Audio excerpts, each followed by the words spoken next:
Hola a todos, bienvenidos a este nuevo Ateneo de la SASO en nuestra casa de EduPoen.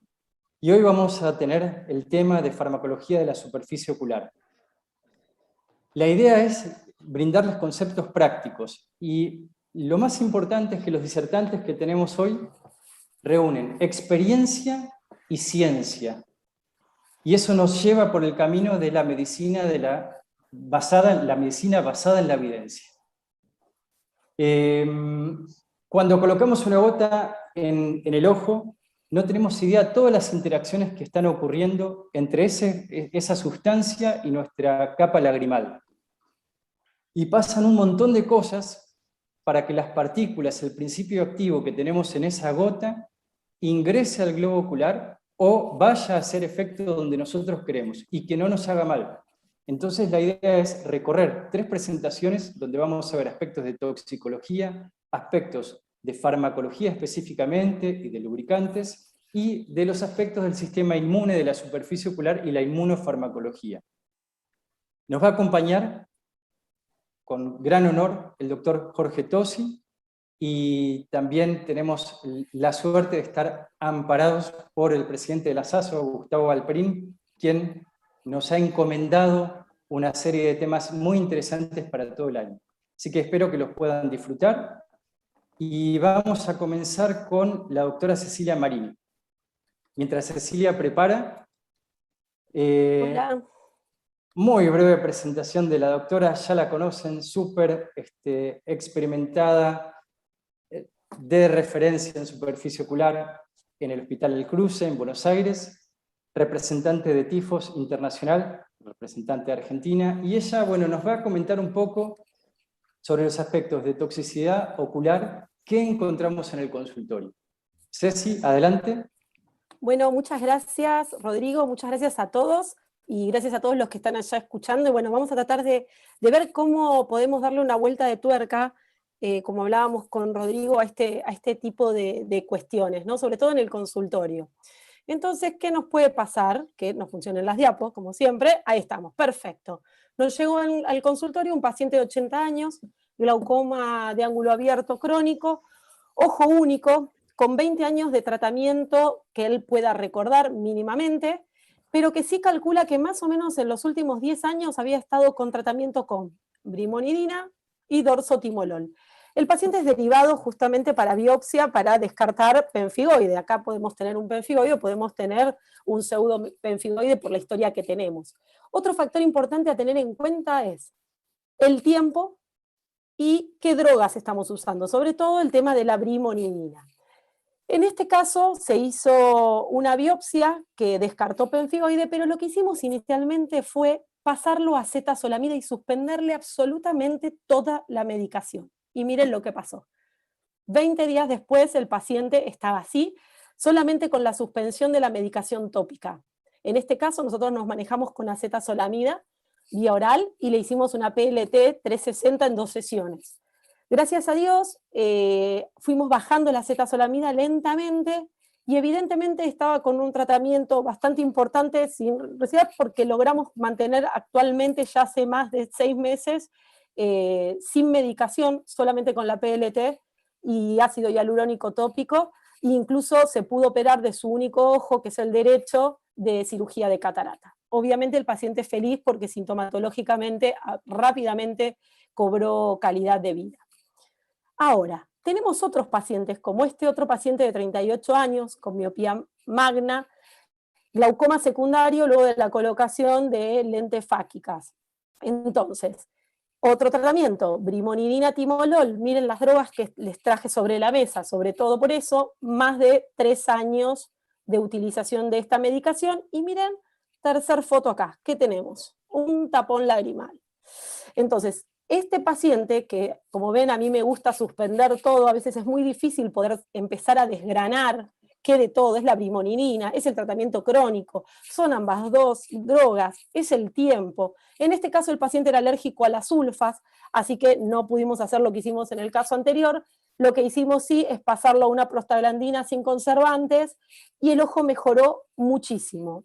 Hay mucha incidencia de alergia o de estas reacciones tardías, generalmente después de los 9 meses, a la brimonidina, con un pico, yo, más allá que los libros dicen menos tiempo, yo la veo generalmente alrededor de los 2 años, y el paciente ya solo con eso logró igual controlar la presión. Lo único que nos queda es el tratamiento de la DGM posterior, que bueno, es con terapias termofísicas y todo el tratamiento de superficie, en general estos pacientes mejoran. Después tenemos otros pacientes que vienen con la bolsa que todos hemos recibido, sacan la bolsa enorme llena de medicaciones, corticoides, AINES, antibióticos, 350 diferentes antibióticos diferentes, millones de lágrimas, una para arriba, una para abajo, en diferentes posologías. Bueno, en lo posible, generalmente yo trato, si amerita y es posible el cuadro basal, de sacarle todo y hacer un washout. Ese washout pasa solamente a solución fisiológica y explicarle al paciente que al principio puede ser bravo, pero muchos mejoran abismalmente. Y a partir de acá empezamos el estudio de las conjuntivitis crónicas para poder dividir las aguas de cuál es este problema de base de este paciente que evidentemente, independientemente de la polimedicación, tiene una enfermedad de base. No nos tenemos que olvidar que también no solo está relacionado ni con los antileucomatosos, ni con los colirios, ni con la polimedicación, sino que muchas veces el uso de colirios fortificados son drogas que son muy tóxicas y que inevitablemente es la forma del tratamiento de algunas queratitis que no tienen otras opciones, y que muchas veces nos dan a confusión si seguimos con un cuadro activo o es toxicidad medicamentosa. Sobre todo lo que tenemos que evaluar muy bien en ese caso son las conjuntivas. Y después tenemos otro caso que les quería mostrar acá, que es un paciente mío de hace muchos años, que Jorge lo conoce, que es un paciente con un ojo único, diabético, con una córnea neurotrófica, y que cada 2x3 me hacía úlceras. Bueno, estando de vacaciones me llama, Ceci, me duele, voy a una guardia, tengo una pequeña ulcerita, me dieron antibióticos, te veo el lunes. Perfecto. Cuando lo veo el lunes me encuentro esto, la córnea casi totalmente desepitelizada, con una úlcera y una reacción folículo-papilar muy importante. El paciente tenía un tapón lagrimal intracanalicular encima, recién que no se podía ver, pero de poco tiempo de evolución, y le habían puesto profilaxis con colirios fortificados. Entonces tenemos que ser muy cuidadosos. Las profilaxis de los bordes de las úlceras no se hacen con colirios fortificados, son extremadamente tóxicos, y si encima es una córnea con una alteración neurotrófica, después es muy difícil, muy difícil recuperarlo. En este caso que se hizo, se pasó, yo pues sabía que tenía el tapón, sacamos el tapón con irrigación, sacamos los colirios fortificados porque netamente no me parecía que el borde estuviera infiltrado. Para profilaxis usamos otras medicaciones, pero no usamos fortificados, y a las 72 horas el ojo ya estaba muchísimo más tranquilo, más allá que después me dio mucho trabajo de cerrar la úlcera, pero yo lo que quería mostrarles es la reacción inflamatoria que tenemos. Y si ustedes hubieran tenido un tapón lagrimal externo, lo sacan, no duden de sacar un tapón en un paciente inflamado. Entonces, tenemos que tener en cuenta que los medicamentos tienen varios componentes. Tenemos un principio activo, que es la droga per se, y un montón de cosas entre ellos que les permite el conservante para mantener la esterilidad de la solución, y todo el sistema de buffers y de vehículos que le permite al medicamento tener cierta estabilidad. Todos ellos pueden tener cierta reacción sobre la superficie ocular. La mayoría de las veces nosotros hablamos de las toxicidades de los conservantes, donde el BAC o el cloruro benzalconio suele ser el más atacado, por decirlo de alguna manera, pero no, así como nos es muy útil como antibacteriano a nivel de conservantes de los colirios, tenemos que tener en cuenta que es un detergente catiónico perteneciente al grupo de los aminos cuaternarios, y que es un detergente tanto de membranas como de paredes celulares. Y esto es lo que genera muchas veces no solo daño a nivel de los microorganismos para mantener esa relativa a ser antimicrobiano, sino que además puede atacar las células somáticas, y ese es el problema de las toxicidades. Así como el poliquaternium, que pertenece al mismo grupo, pero que en teoría actuaría solamente sobre las paredes celulares, disminuyendo esta toxicidad. Dentro de los conservantes después tenemos otro grupo, que es los conservantes soft, que entre ellos está el perborato de sodio y el complejo oxícloro, que lo que hacen es que justamente una vez que entran en contacto con la superficie, se convierten en sustancias como agua, oxígeno. Se tildó. Ahí Ceci se ha quedado congelada. Bueno, se ha quedado con... Sí. Está en el freezer. Es que, no, es que justo está la escribo. diapositiva de conservantes. Se ha quedado conservada en esta diapositiva. Ceci, ¿te recuperamos ahí? Perdió internet. Bueno, podemos aprovechar este espacio mientras con el doctor Jorge Tosi, que yo pasé muy rápido la presentación, pero es un gusto y un honor poder estar contigo, Jorge, en este Ateneo, justamente de farmacología de la superficie ocular. Y... Está. Ah, estás. Se me cortó la luz. Se me cortó la luz, pero estoy con el teléfono, así que vuelvo para atrás. Creo que terminamos, vamos que la terminamos. A oscuras, pero la terminamos. Se enojaron los conservantes. Qué momento. Hay que pagar la luz, Cecilia. Hay que pagar la factura. No vale.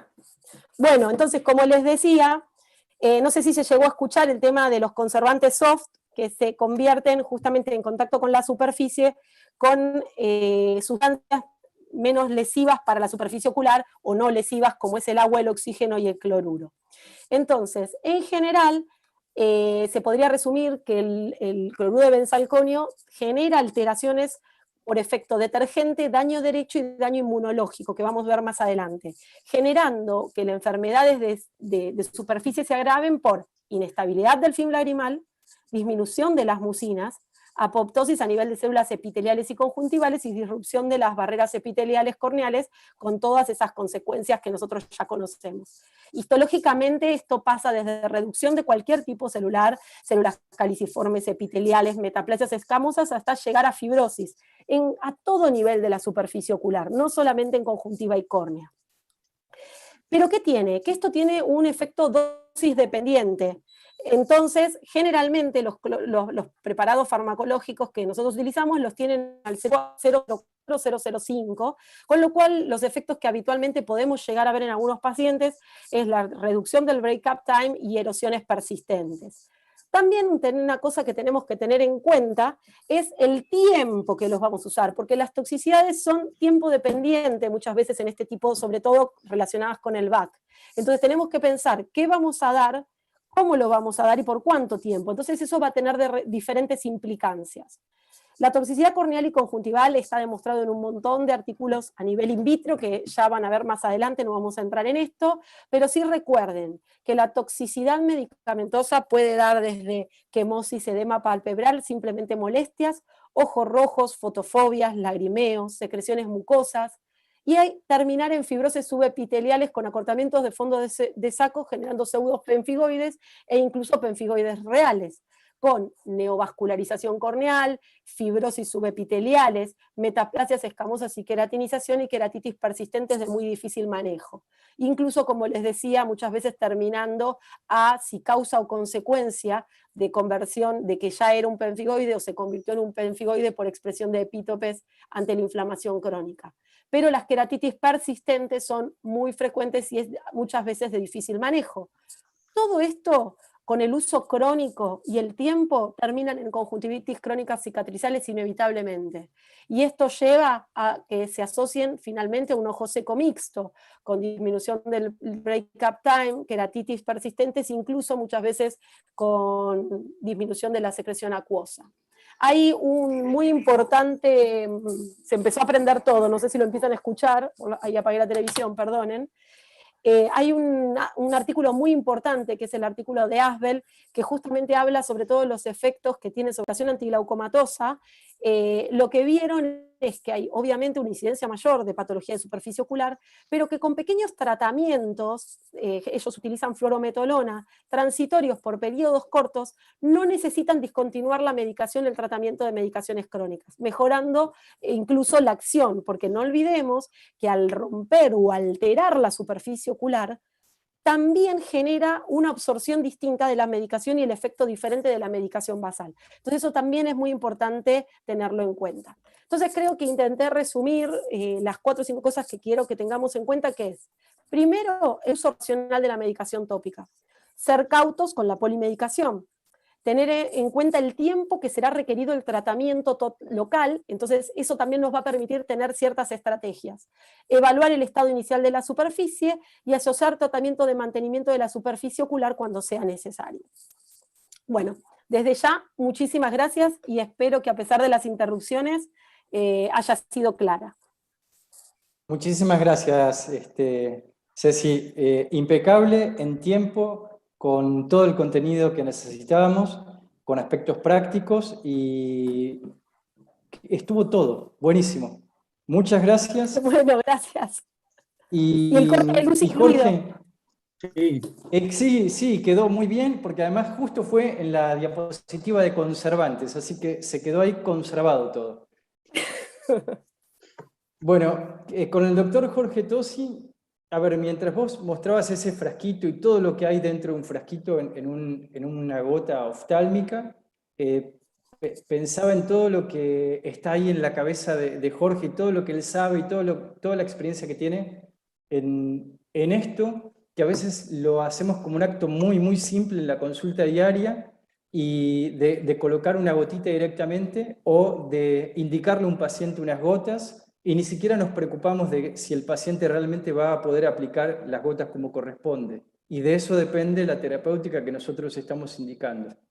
Jorge, en tu experiencia, seguramente tal vez quieras remarcar algo, pero en tu experiencia, en lo agudo, en el paciente que ingresa a la consulta y tiene una bolsa con gotas, que es un paciente que tiene un signo de interrogación, es un misterio, no sabemos qué le pasa, si tiene una conjuntivitis epidémica, si es alergia, si le está haciendo mal una gota.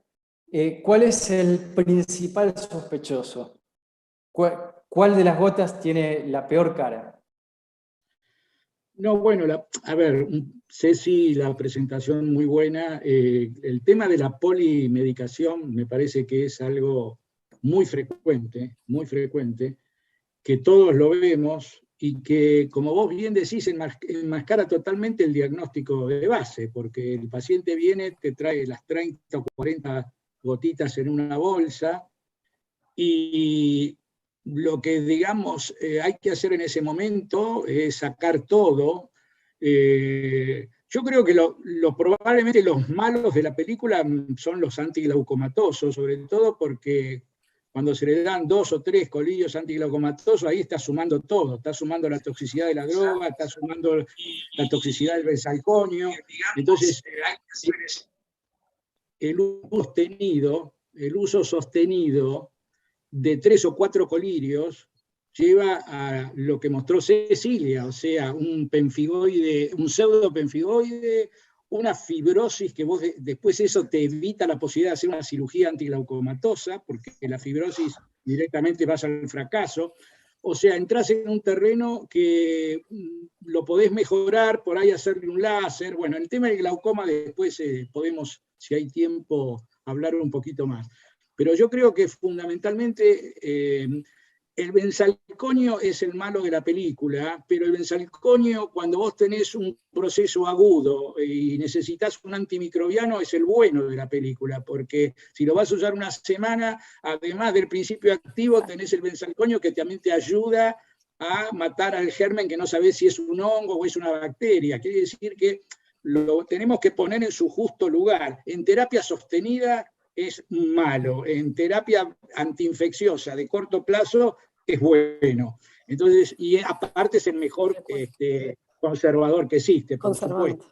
Claro, hay casos que se pueden usar conservadores suaves porque por la solución se estabiliza, tenés problemas. Entonces, ese es un tema fundamental, o sea, poner los conservantes en el lugar donde corresponden. Y todo lo que sea terapia sostenida, bueno, ahora tenemos la posibilidad de los frascos libres de conservantes, que creo que es toda una movida importantísima, y alergia, glaucoma y ojo seco, vamos a tener que usar colirios que no tengan ningún conservante. A partir de ahí vamos a empezar a ver muchas mejorías de cuadros que ahora están complicados, ¿no? Creo que gracias. Gracias, Jorge. Gustavo, adelante. Rodrigo, primero felicitar a Cecilia por la excelente disertación. Y segundo, una pregunta que me parece que es práctica para todos los que están del otro lado. es en un paciente que está con tratamiento crónico con gotas antileucomatosas y que tiene ojo rojo crónico y que le vemos ya una pequeña fibrosis subconjuntival. ¿Cómo diferenciamos si estamos en presencia de un pseudopenfigoide o un penfigoide real? Desde el punto de vista práctico. Pregunta Aunque a fácil, veces tiró no, Gustavo. aunque a veces no es tan fácil, pero bueno, el concepto central, ¿cuál sería, Cecilia? La realidad que exactamente, en algunos casos es muy difícil poder saberlo, pero bueno, también tenemos que evaluar el tema de mirar tarsos superiores e inferiores, que eso es importante en cuanto a la afección. Mirar las carúnculas, los borramientos carunculares son muy propios del penfigoide, no tanto del pseudopenfigoide. Y lo mismo que la Perfecto. epitelización de los puntos lagrimales. Entonces, miren carúncula y miren puntos lagrimales. Las fibrosis van a estar tarsales y subtarsales, ahí ya es más difícil, son iguales. ¿Y la biopsia tiene Entonces, alguna utilidad para diferenciarla? Sí. en la biopsia, muchas veces la biopsia nos ayuda, pero sabemos que si nos da, o sea, nosotros con un paciente polimedicado ya sabemos que estamos frente a un penfigoide, pseudopenfigoide. Ahora, pueden en algunos casos la biopsia ayudarnos a tener, si tienen la inmunofluorescencia positiva, nos permite poder tratarlo ya de entrada, además de mejorarle la superficie de forma sistémica.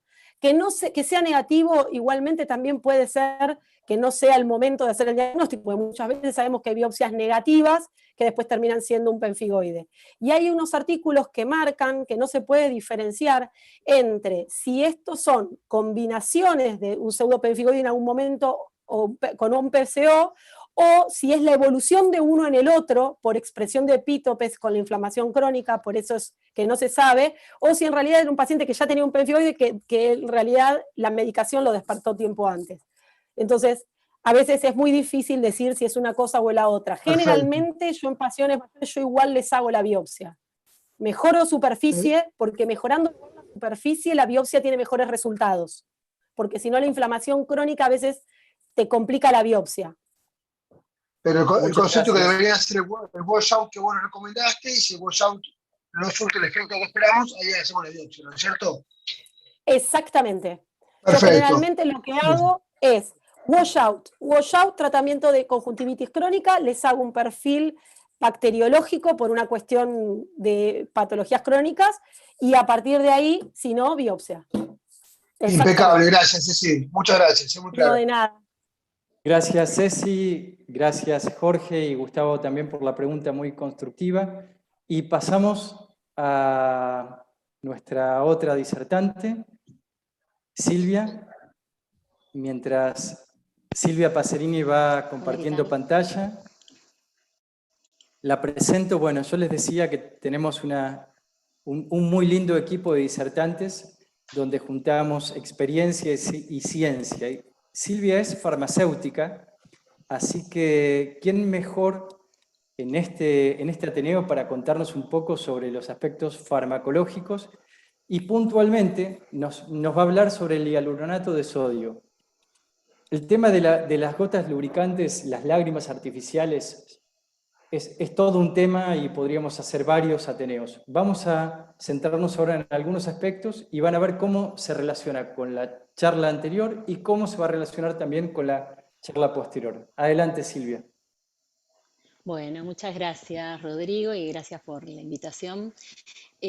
Bueno, la idea de mi presentación es contarles un poco sobre el hialuronato y por qué se diferencia de los lubricantes habituales, del resto de los lubricantes, por algunas propiedades que fueron descubiertas. Muchas ya se conocen, que los distinguen de la mayoría de los lubricantes, pero hay una propiedad que fue descubierta y está estudiada en las últimas publicaciones que lo distinguen del resto y viene justamente a tratar un poquito de esto, de la toxicidad que estuvimos hablando, que estuvo mencionando Cecilia y relacionada con el VAC. Así que bueno, vamos a hablar un poquito sobre eso. Bueno, es una molécula biológica, como ustedes saben, es un biopolímero, lo encontramos en muchos de nuestros tejidos, en tejido conectivo, epitelial, en los tejidos neuronales y tiene algunas características que lo convierten en un excelente lubricante, es altamente higroscópico. se comporta como una esponja que puede absorber y retener agua hasta 1000 veces su peso molecular, lo que lo hace un excelente humectante porque, por esta propiedad de retener agua, lubrica, humecta, y una propiedad que lo distingue sobre el resto de los lubricantes, que es esto que ya se conoce, que acelera la migración, la diferenciación y la proliferación celular, por lo que es un excelente reepitelizante. Entonces, bueno, todas estas propiedades terapéuticas que mencionamos recién y que se dan por propiedades químicas propias que tiene el hialuronato, se suma una nueva propiedad que es una acción como neutralizante justamente de la toxicidad del cloruro de benzalconio, ¿sí? Esto lo convierte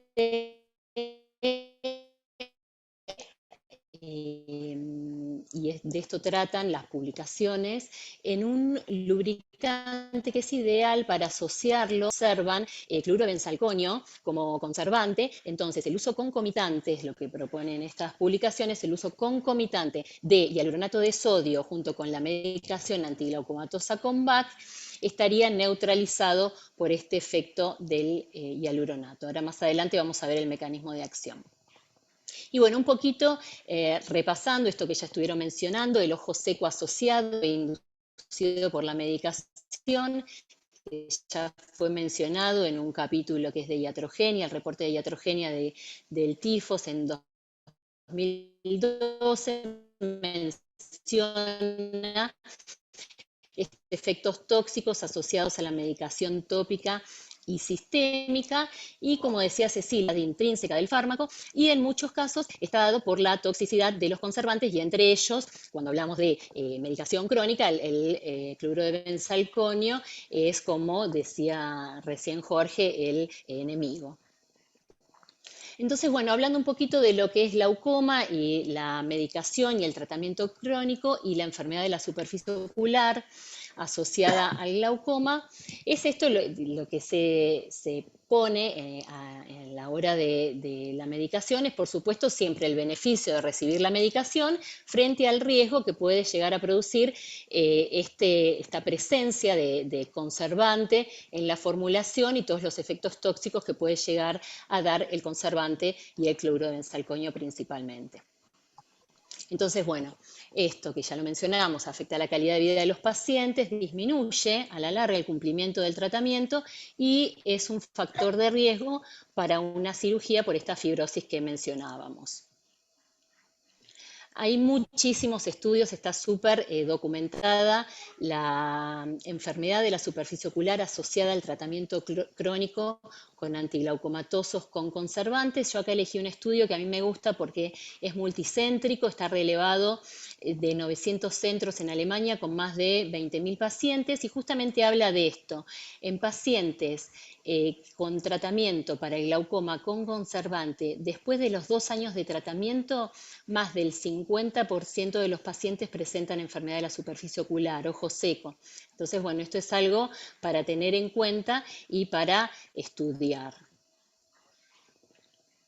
Bueno, acá yo lo que hice fue un resumen de todos los antiglaucomatosos que tenemos disponibles con cloruro de benzalconio, está en distintas concentraciones, dependiendo un poco de la capacidad que tienen los fármacos de disolverse. El cloruro de benzalconio, además de ser un excelente conservante, es un agente detergente que en muchos casos aumenta la solubilidad de los fármacos y por eso se agregan cantidades adicionales para mejorar la solubilidad y poder formularlos en una solución acuosa.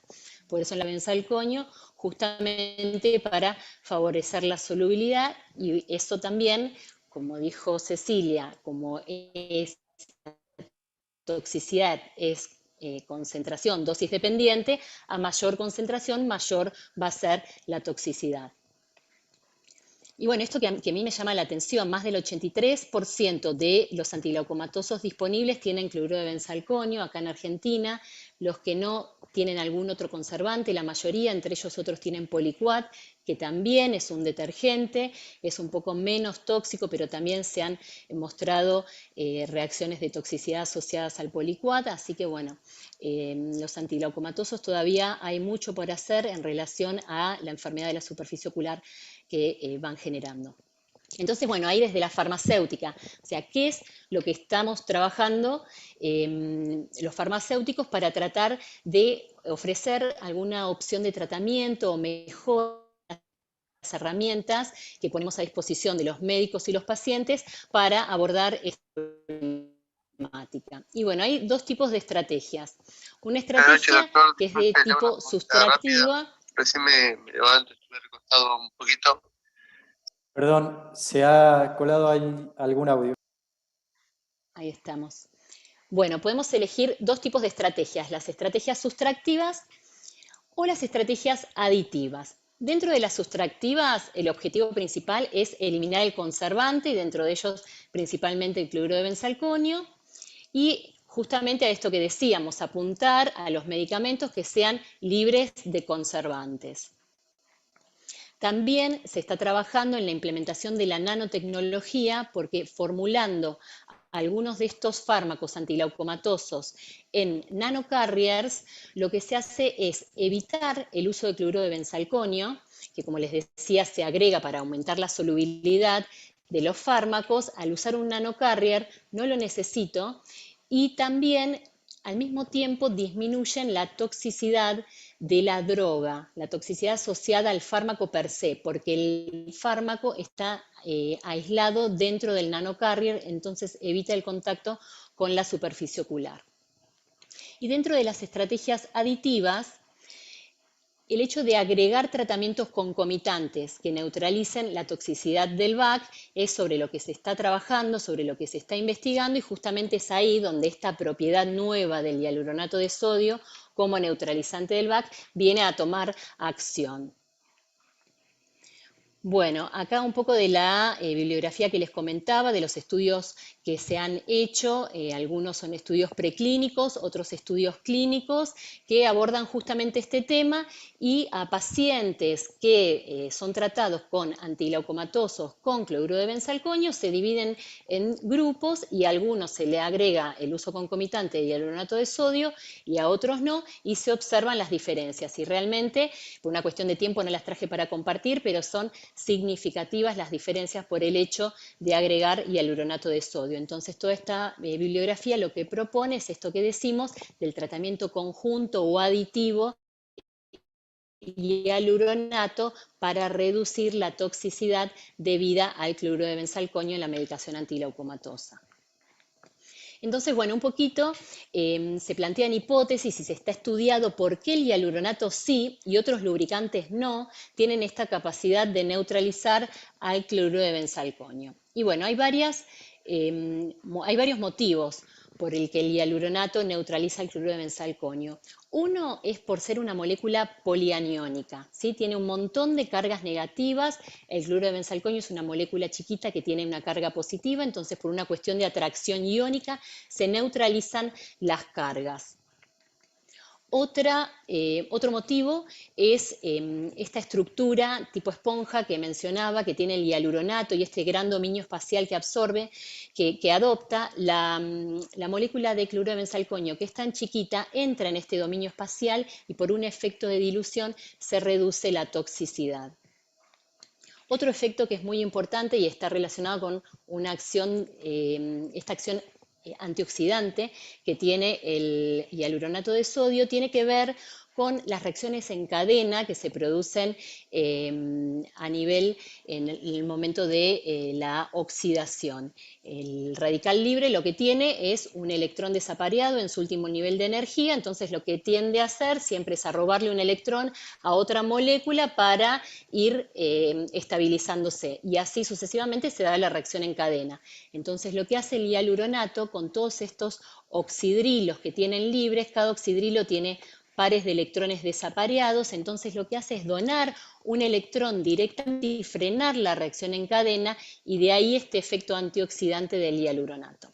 Entonces, bien, estas son tres propiedades que están muy potenciadas en el hialuronato, pero hay algunos otros lubricantes que también pueden tener algunas de estas propiedades, que algunos tienen carga negativa, algunos tienen oxidrilos libres para donar este electrón, y este efecto de dilución lo puede hacer la mayoría de los lubricantes. Pero hay una propiedad que lo diferencia del resto, que es una propiedad que está asociada con un receptor de muerte celular, que es el receptor P2X7, que tenemos a nivel de membrana en células corneales y conjuntivales, que la acción de los conservantes, de los detergentes o por trauma también, libera ATP, y el ATP activa este receptor de muerte celular, desencadenando reacciones de apoptosis, inflamación y toda la iatrogenia que está asociada a los conservantes.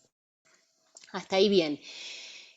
En las proximidades de este receptor P2X7 en la membrana hay otro receptor, que es el receptor CD44, del que está muy estudiada, al que el hialuronato es un sustrato específico, se une de manera específica a este receptor.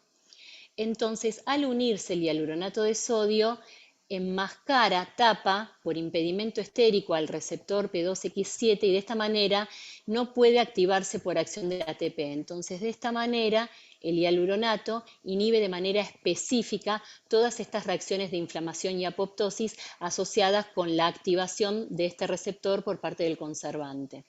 Y esto, como decíamos, es específico para el hialuronato y no hay otro lubricante que tenga, otro polímero que tenga esta misma acción. Entonces, bueno, en base a todo esto, lo que hicimos nosotros, y en base a las publicaciones, junto con el apoyo del doctor Jeremías Galetti, fue un estudio para evaluar esto, y evaluar algo que no había sido estudiado previamente en los estudios, que es la relación que guarda esta acción neutralizante con la concentración del hialuronato. Queríamos saber si a mayor concentración iba a ser mayor el efecto neutralizante.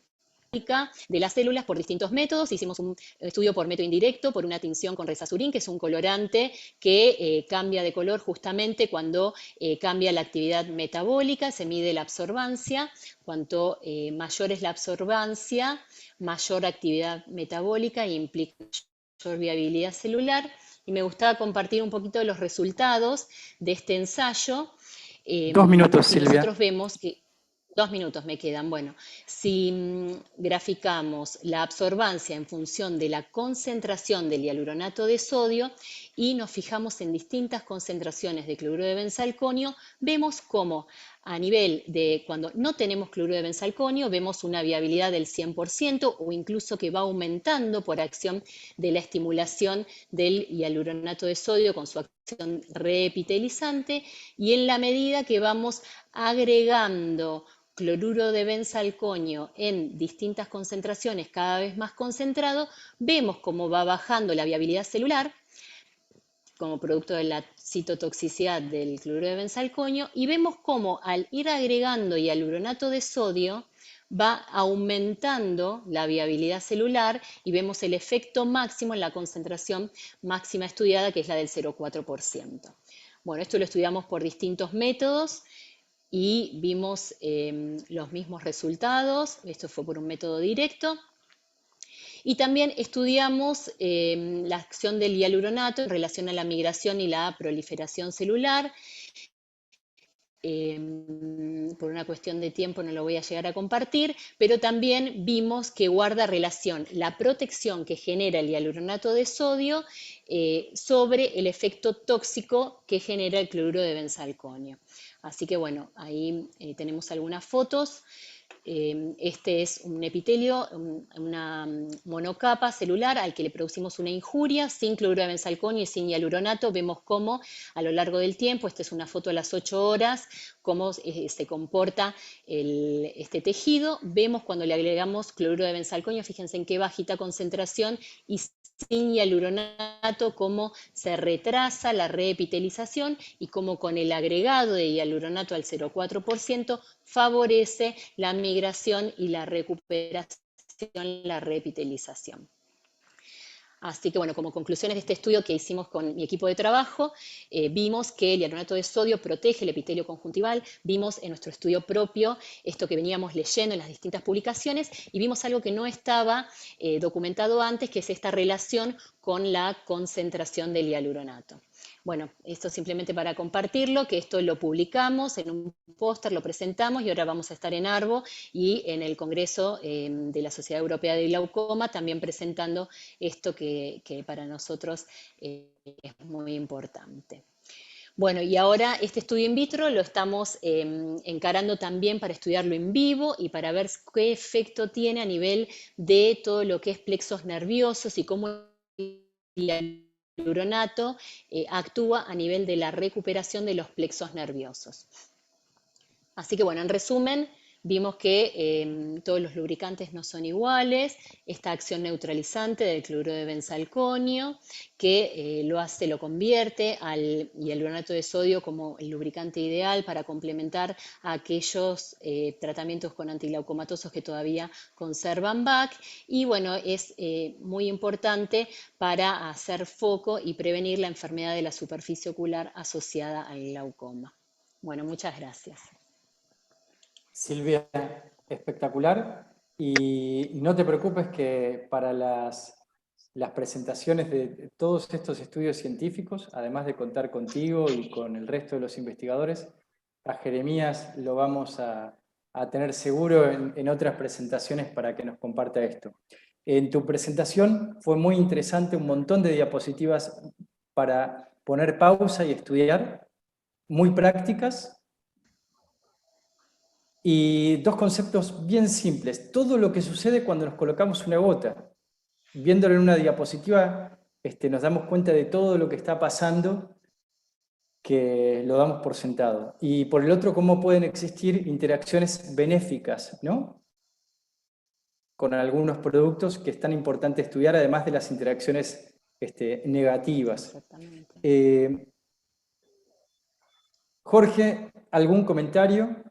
Sí, un par de cositas, porque el ácido hialurónico es una molécula bien interesante. Me gustaría decir algo rapidito.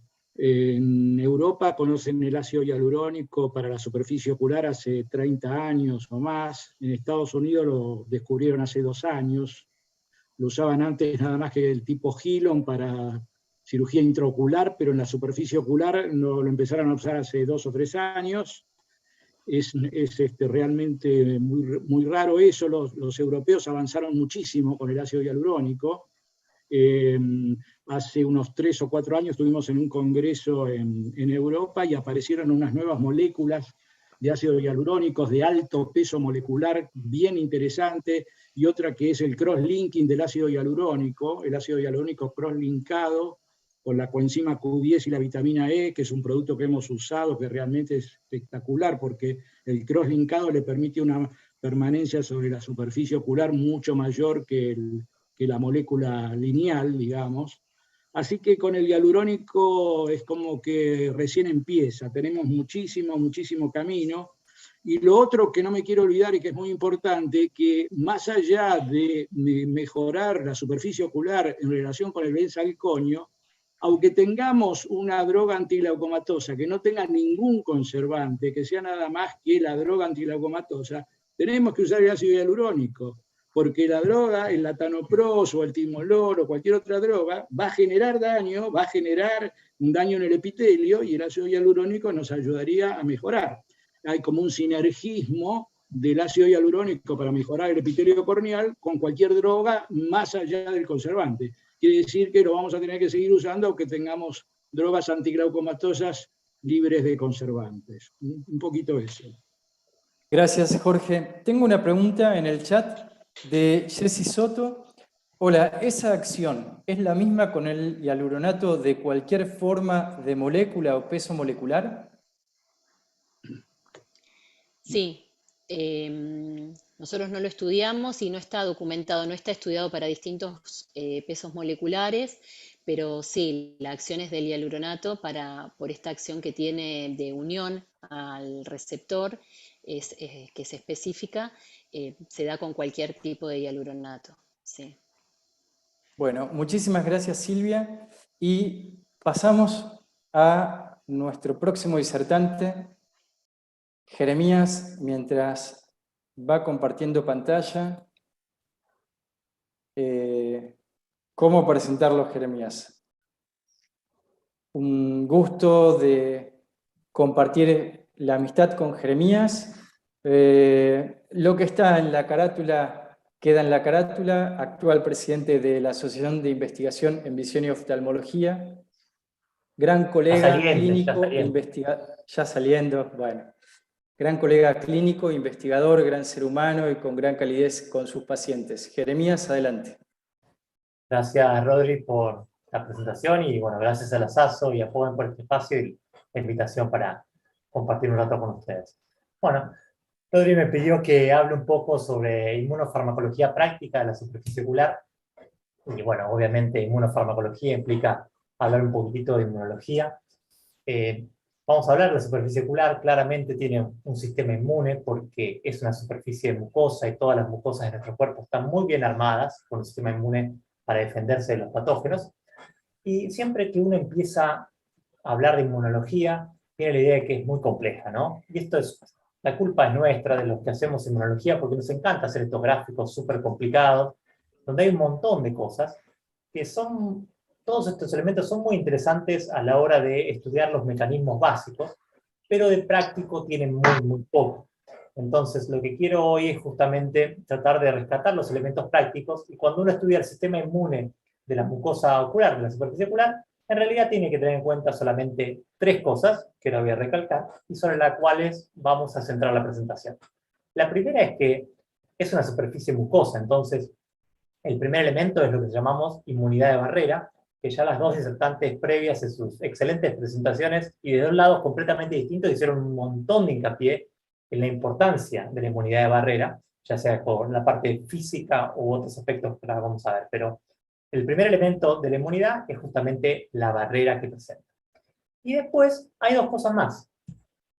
Las células inmunes que están detrás de esa barrera, que ya están siempre listas para actuar, que llamamos inmunidad innata, porque ya está ahí y nacemos y morimos con la misma inmunidad innata. Y después hay un tercer elemento, que es la llamada inmunidad adaptativa, que es la que todos pensamos cuando hablamos de inmunidad, en general pensamos que es solamente esto, el ejemplo típico son los linfocitos T, pero en realidad es uno de los elementos más, y es adaptativa justamente porque se va adaptando según el tipo de amenaza que tenga nuestro cuerpo. Comienza siendo muy pobre, pero a medida que va aprendiendo, genera memoria y se hace cada vez más eficiente y más potente, pero al mismo tiempo ese proceso de aprendizaje lleva tiempo. Entonces al principio no es tan buena y después a la larga termina primando sobre los otros. Entonces vamos a hablar de estos 3 elementos: inmunidad de barrera, inmunidad innata, inmunidad adaptativa, y cómo podemos modularlos con la farmacología disponible hoy en día. Y el primer elemento, entonces, como ya hicieron hincapié antes, como dije antes, las 2 disertantes previas, es que las barreras son fundamentales. El 99% de los patógenos potencialmente invasores son frenados por las barreras de la superficie ocular. Entonces, el primer aspecto cuando queremos inmunomodular, y inmunomodular quiere decir aumentar la función del sistema inmune cuando necesitamos más, o disminuirla cuando necesitamos menos. Y lo primero es asegurarnos que la barrera esté bien. Entonces, ¿cuáles son los elementos de la inmunidad de la barrera y qué podemos hacer al respecto? El primero son las barreras físicas, es el parpadeo y el drenaje lagrimal, que son barreras mecánicas que tienen un efecto de arrastre y de bloqueo físico muy eficiente. Entonces, primera medida, asegurar que haya una buena función palpebral. Por ejemplo, si hay mala oclusión palpebral, no tiene ningún sentido, o no nos van a servir mucho los corticoides, que son nuestro caballito de batalla, la inmunomodulación. Tenemos que buscar favorecer la oclusión, ya sea ayudando con una oclusión nocturna en un síndrome de párpado floppy, o por ejemplo, si hay necesidad de alguna cirugía oculoplástica para mejorar también la función de los párpados. Y por otro lado, la otra gran barrera física es el drenaje lagrimal, que por una función de arrastre barre y limpia constantemente la superficie ocular. Si hay una oclusión en algún punto de la vía lagrimal, tenemos una disfunción inmune muy importante y a la larga las infecciones van a terminar ganando. Entonces hay que restaurar la vía lagrimal con su estudio propio, ¿no? Por otro lado, el segundo elemento de la barrera es el film lagrimal, que es un gran protector del epitelio. Entonces, en los casos en los que hay una disfunción del film lagrimal, estamos hablando básicamente de ojo seco, tenemos que atacar ese mecanismo, ya sea si hay un ojo seco hiposecretor, sea un ojo seco en el cual hay deficiencia en la producción de lágrimas, podemos sustituir eso con lubricantes, lágrimas artificiales, ya nos habló antes Silvia sobre las ventajas, por ejemplo, de uno de ellos, pero hay un montón de distintas opciones. Y por otro lado, los ojos secos también pueden ser por un exceso de evaporación, digamos, por una permanencia muy corta de las lágrimas en la superficie ocular, y esto se debe sobre todo a falla en las glándulas de meibomio. En ese caso lo que tenemos que hacer es mejorar la función meibomiana, ya sea con medidas higiénicas, con calor, luz pulsada, lo que creamos más efectivo, pero al mejorar la función meibomiana estamos también inmunomodulando la superficie ocular. Y por último, la barrera en sí, porque la verdadera barrera es el epitelio. Todo lo que está por fuera del epitelio conjuntival, córneo conjuntival, está fuera de nosotros, y lo que está por dentro es medio interno. Y como ya hablaron antes las dos disertantes, los medicamentos tienen un efecto muy, muy grande sobre esto. Hay un gran problema de toxicidad. Los medicamentos en exceso o en altas concentraciones, y Cecilia antes mostró un muy lindo ejemplo de antibióticos fortificados, son concentraciones tan altas que son directamente una bomba sobre el epitelio y lo terminan afectando. Entonces estamos directamente abriendo un agujero en la barrera. Por otro lado, cuando ya hay afectación, tenemos elementos, como por ejemplo, uno es el hialuronato, pero hay otras sustancias que favorecen la cicatrización, y todo aquello que restablezca la barrera va a mejorar la función del sistema inmune. Y por último, también hay otras sustancias que, en los casos, por ejemplo, de hiperosmolaridad del film lagrimal, en el cual la lágrima, por sus condiciones adversas, termina dañando el epitelio, hay sustancias que son osmoprotectoras y permiten también disminuir el impacto que tiene sobre la barrera epitelial córneo-conjuntival. Entonces, como cerrando esto, la importancia entonces de asegurar que una barrera ocular completa. Después pasamos a los aspectos más propios de la respuesta inmune, que son, por un lado, la inmunidad innata y por otro, la inmunidad adaptativa. Empecemos por la innata. La inmunidad innata, básicamente, los aspectos prácticos son dos. Por un lado, sabemos que hay células fagocíticas en la superficie ocular, sobre todo en la conjuntiva. Son estas células, los neutrófilos, los macrófagos, que llegan constantemente de la sangre y están ahí, listos para actuar cuando ingrese algún patógeno o haya alguna amenaza. Su función justamente es destruir a los patógenos. Los hacen fagocitándolos, es decir, englobándolos y digiriéndolos con sus propias enzimas, o liberando sus enzimas que atacan a los patógenos en el medio extracelular. Esto funciona muy bien, pero también hay casos en los cuales hay hiperfunción de estas células, y esta hiperfunción o función en exceso termina destruyendo los tejidos, porque todos los mecanismos que pueden destruir una bacteria también pueden destruir seguramente el tejido propio. Un ejemplo típico de esto es la autoinmunidad por este tipo de células en el ojo seco. Y acá vemos entonces qué opciones tenemos para inmunomodular, o sea, disminuir la función de estas células en la superficie ocular. Las clasifiqué según el mecanismo de acción, porque es algo que vamos a hacer hincapié al final. Y sabemos que estas células del sistema inmune tienen dos grandes vías por las cuales se activan. Una son las MAP quinasas. No interesa tanto el mecanismo, pero sí sabemos que las tetraciclinas y sus derivados, que solamente tienen biodisponibilidad oral, o sea que los podemos dar solamente en forma de comprimidos, pero no tenemos formulaciones en gotas, inhiben justamente la activación de estas células y sus mecanismos efectores, y son muy eficientes. Por otro lado, otra forma de frenar es su otro mecanismo de activación, que se llama NF-κB, no importa el nombre, pero una formulación tópica que tiene capacidad de hacer esto es la citromicina, una posología de una vez por día, es capaz de inhibir la activación de estas células.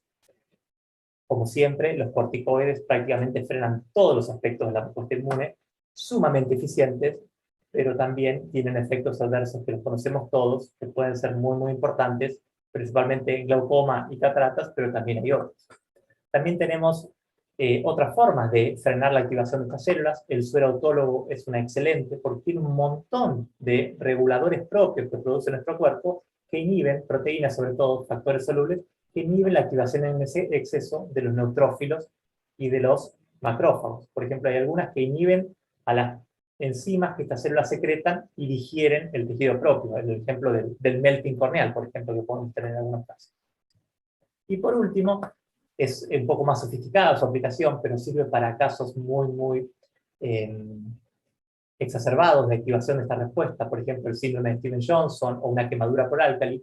Tenemos un gran freno de la respuesta innata, que es la membrana amniótica, un inmunomodulador por excelencia, entre otros mecanismos porque produce esta sustancia TGF-beta, que es una proteína que frena absolutamente todos los aspectos de la respuesta inmune, pero también porque tiene otros mecanismos no tan conocidos, pero el concepto que quiero que tengas es que la membrana amniótica es una excelente forma de apagar la respuesta innata en la superficie ocular, y hay incluso ahora desarrollos, incluso creo nacionales, si no me equivoco, de diferentes derivados para aplicarlo de otras formas que, bueno, podría ser interesante para otras charlas.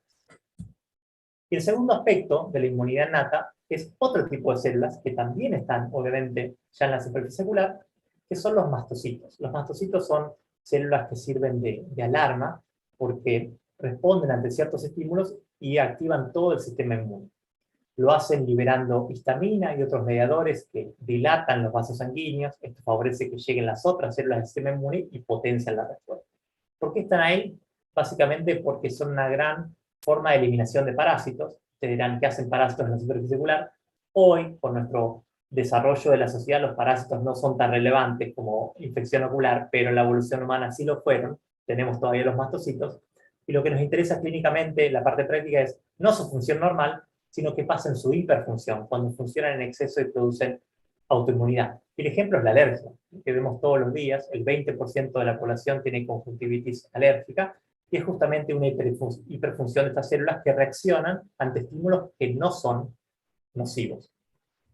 ¿Qué hacen estas células? Activan todo su sistema de alarma ante situaciones en las cuales no deberían hacerlo, y tenemos toda la cascada inflamatoria e inmune que termina afectando la superficie ocular. ¿Cómo podemos inmunomodularlos? Bueno, atacando las diferentes formas mediante las cuales estas células se activan. Como les dije antes, estas células lo que hacen es potenciar la respuesta vascular cuando se activan, entonces producen vasodilatación. Los vasoconstrictores, la nafasolina, la tetraidrosolina, son sustancias que actúan muy rápidamente porque cierran esos vasos, inhiben la respuesta inflamatoria, pero justamente la duración es corta y la gran desventaja que tienen es que tienen un gran efecto de rebote.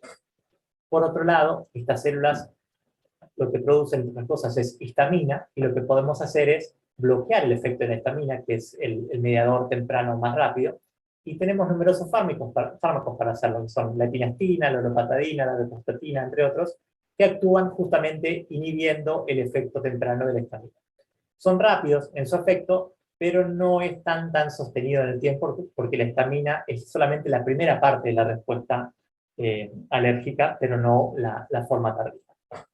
Por otro lado, también podemos bloquear los mediadores tardíos de la activación de los mastocitos, de formación de leucotrienos, etcétera, no importa, pero son todo este tipo de sustancias que llamamos estabilizantes de los mastocitos. Y a nivel ocular tenemos, si no me equivoco, dos: el ketotifeno y el cromoglicato sódico, que justamente inhiben a largo plazo la activación de los mastocitos. Entonces su efecto es lento en su comienzo, pero es ideal para una acción sostenida. Y volviendo siempre, los corticoides son el gran inmunomodulador endógeno, tiene un efecto muy potente sobre la respuesta alérgica, pero también, como les decía antes, son efectos adversos que son también muy relevantes, entonces hay que jugar con cuidado con ellos. Tenemos entonces 4 mecanismos diferentes para bloquear la respuesta innata en lo que hace la respuesta alérgica. Y después, la tercera parte, la que siempre pensamos, es la inmunidad adaptativa, la de las células B y la de las células T, que se caracteriza por ser la más potente y es la que sostiene y conduce a la respuesta inmune en el tiempo. Pero una respuesta adaptativa toma una semana en desarrollarse más o menos. Y es compleja, y se inicia en la superficie ocular, pero implica que células vayan desde el ojo al ganglio drenante, el ganglio linfático, quiero decir, que es el ganglio que tenemos a nivel preauricular, que es el que se inflama justamente las conjuntivitis epidémicas, porque podemos palparlo, tenemos una adenopatía porque el paciente se infecta con el virus empieza a replicar en la superficie ocular, las células del sistema innato detectan el virus y llevan la alarma hasta el ganglio, que tenemos por delante justamente del pabellón, lo podemos palpar, se empieza a inflamar ese ganglio, genera una gran respuesta inmune, se generan un montón de células T, eso tarda más o menos una semana, y después esas células T llegan a través de la sangre a la superficie ocular y ahí empiezan a dirigir todo, orquestan la respuesta inmune, se hace sumamente eficiente y barren el virus. Pero eliminar justamente este virus de la superficie ocular toma entre 7 a 10 días, porque es lo que tarda en armarse el ejército, formarlo y después traerlo de vuelta para que haga su acción. Entonces, ¿qué podemos hacer nosotros para inmunomodular esto? Porque así como tenemos situaciones en las cuales los linfocitos T es fundamental que se activen para barrer, por ejemplo, los virus de la queratoconjuntivitis epidémicas, hay otras situaciones en las cuales hiperfuncionan y producen autoinmunidad. El ejemplo prototípico, otra vez, es el ojo seco, en el cual las células T son fundamentales para que se dañe la superficie ocular, eso es lo que no queremos que pase. Entonces lo que podemos hacer es inmunomodularlo, o sea, bloquear su activación. ¿Cómo podemos hacerlo? Básicamente hay 3 mecanismos. Por un lado, podemos inhibir que estas células se activen. Las células T son completamente dependientes de una sustancia que se llama interleuquina 2, no interesa tanto su nombre, pero sí sabemos que la producción de esta droga para estas células que requieren completamente su existencia para poder actuar, puede ser frenada por la ciclosporina y el tacrolimus. Entonces, justamente, la administración de estas sustancias en forma tópica, el tacrolimus no está disponible en Argentina en forma tópica, pero la ciclosporina sí, inhibe la activación de las células T y de esta modo podemos frenar la respuesta inmune adaptativa en la superficie ocular. ¿Cómo actúan? Justamente, al inhibir la producción de interleuquina 2, inhiben la activación de las células T, pero no inhiben a las células que ya están activadas y ya están actuando en la superficie ocular. Por lo tanto, el efecto de la ciclosporina no es rápido en su comienzo, tarda varias semanas en notarse. Pero después, una vez que comienza, si sostenemos la medicación, el efecto puede hacerse continuo y potenciarse. Por 2 otro minutos lado, cortos. muy bien. Hay otra sustancia que podemos utilizar, que es el Difitegrat, no está disponible en Argentina todavía, pero inhibe que estas células lleguen a la superficie ocular. Y por último, los corticoides, que son el inmunomodulador por excelencia, que inhiben todos los aspectos de la respuesta.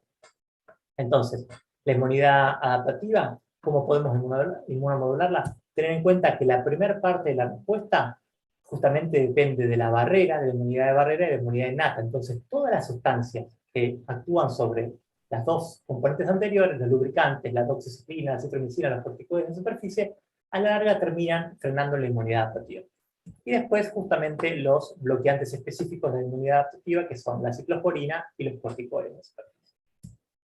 Entonces, para cerrar, como comentarios, a la hora de inmunomodular la superficie ocular, básicamente les quería dejar estos 4 tips. Primero es utilizar un esquema incremental. Tenemos un montón de armas, pero no hay que tirarlas todas juntas, ir de menos a más, ir agregando elementos, justamente también para evitar la toxicidad. Por otro lado, estudiar bien la situación clínica y ver qué mecanismos están involucrados.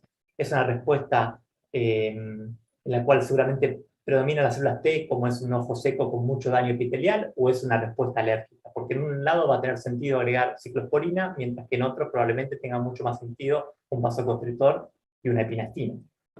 Por otro lado, podemos combinar drogas, pero tener en cuenta siempre atacar blancos diferentes. No tiene sentido, si un paciente ya tiene epinastina, agregarle otro bloqueante de histamina, porque no vamos a ganar efecto, pero sí puede servir, por ejemplo, un corticoide.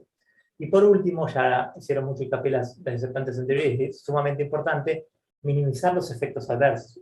Tener medicación en exceso genera toxicidad y eso a la larga termina afectando la respuesta inmune. Entonces, a veces menos es más. Sí, con todo esto, muchas gracias por la oportunidad. Muchas gracias, Jeremías. Impecable la presentación, con muchas cosas para repasar, estudiar, rebobinar este video. Y los invito a que quienes quieran ir profundizando este tema lo busquen en PubMed a Jeremías Galetti y puedan ver sus publicaciones y estudiar un poco más en profundidad. Jere, muchísimas gracias. Le quiero dar paso al doctor Tosi. Jorge. Sí. Bueno, muy buena la presentación de Jeremías. Aparte, fue una presentación realmente que la hizo con la humildad que lo caracteriza, porque si uno lee los trabajos de Jeremías, él podría hablar de esto 1 hora o 2 horas, y lo hizo realmente para un nivel que lo podamos entender los oftalmólogos, así que eso realmente tiene muchísimo valor.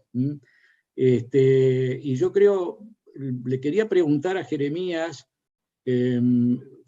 sobre los inmunomoduladores. Yo he tenido la oportunidad de poder usar la ciclosporina, el tacrolimus, el Lifitegrast, y realmente son muy efectivos. Yo creo que todos son efectivos, todos actúan, bueno, el tacrolimus y la ciclosporina son los dos inhibidores de la calcineurina.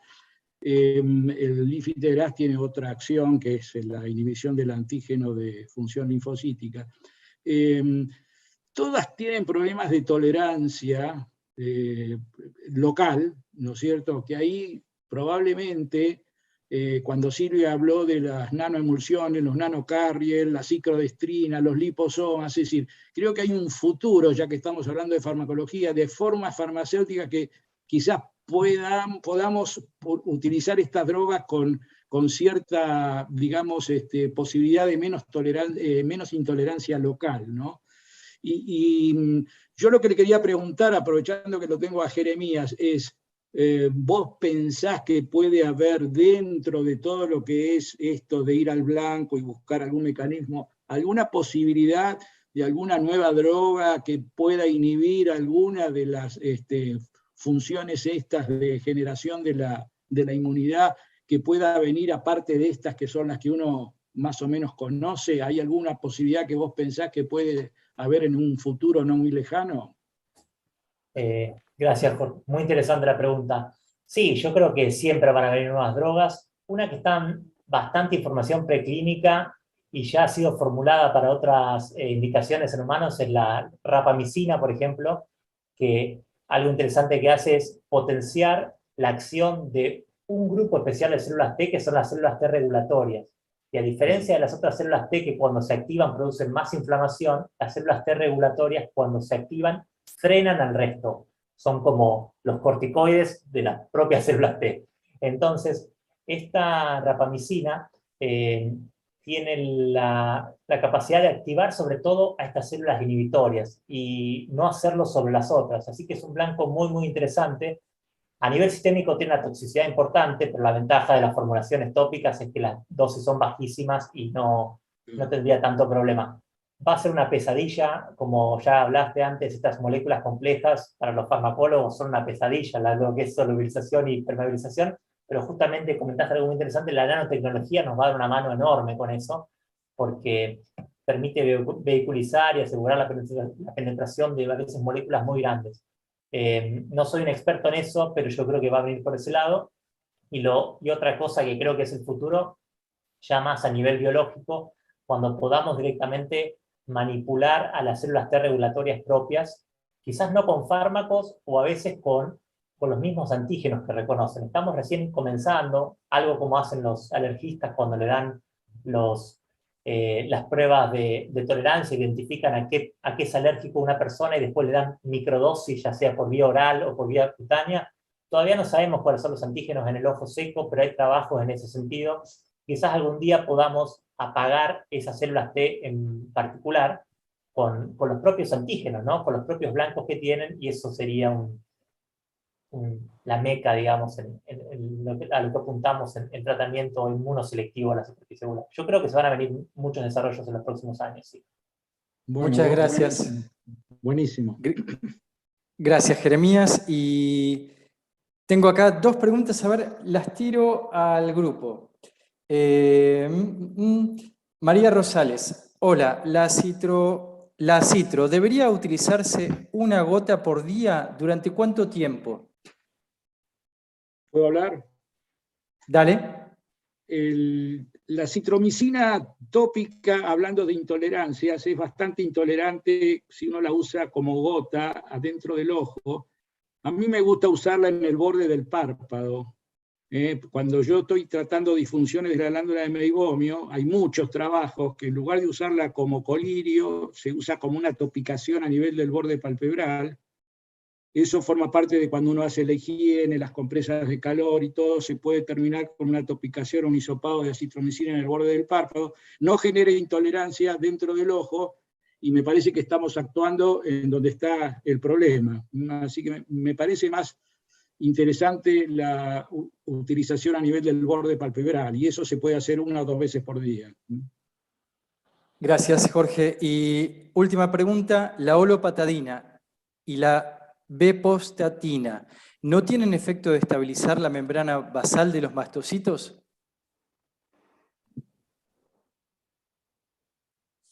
No sé quién quiere contestar. Jorge, sos el experto. Bueno, la mayoría tiene acción dual. Lo que pasa, es decir, con lo que dijo Jeremías, nosotros empezamos con el cromolicato de sodio, que es exclusivamente un estabilizador de mastocitos. Después, en general, los antihistamínicos que fueron siguiendo tenían acciones duales.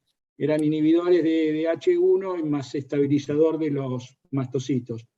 A mí personalmente me gusta más la bepostatina que la olopatadina, porque la olopatadina tiene acción sobre algunos receptores muscarínicos y entonces genera ojo seco, cosa que en la bepostatina no lo tiene.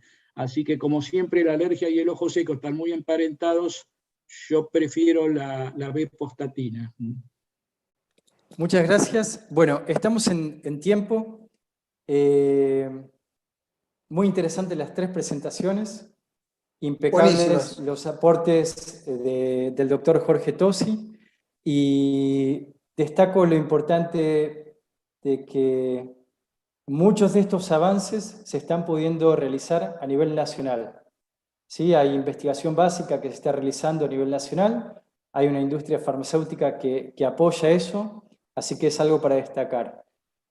Quiero cerrar entonces ya el Ateneo del día de hoy. Hay muchas más cosas para seguir estudiando y aprendiendo.